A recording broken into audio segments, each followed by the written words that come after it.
দৈনিক আজকের শতাব্দী, বিশ্ব মানবতার আস্থা প্রকাশে একটি নির্ভীক ও নির্ভরযোগ্য সংবাদ মাধ্যম।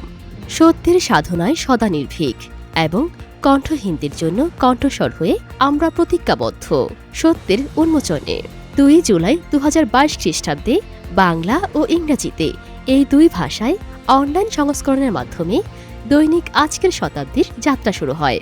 দৈনিক আজকের শতাব্দী পত্রিকার প্রতিষ্ঠাতা, পরিচালক ও চেয়ারম্যান জনাব শেখ আনাস ইসলাম আপন মহোদয়ের সম্পাদনা ও প্রকাশনায় এক ঝাঁক তরুণ ও উদ্যমী সংবাদকর্মীর হাত ধরে বাংলাদেশ, ভারত, সৌদি আরব, আমেরিকা, মধ্যপ্রাচ্য সহ বিশ্বের বিভিন্ন দেশে এই পত্রিকার কার্যক্রম বিস্তৃত হয়েছে। আমরা বিশ্বাস করি, সংবাদ শুধু তথ্য নয়, এটি সমাজ পরিবর্তনের একটি শক্তিশালী হাতিয়ার। সমাজের বঞ্চিত, নিপীড়িত ও অসহায় মানুষদের না জানা কথাগুলো তুলে ধরা এবং প্রত্যেক অঞ্চলের সত্য সংবাদ প্রকাশ করাই দৈনিক আজকের শতাব্দীর মূল অঙ্গীকার।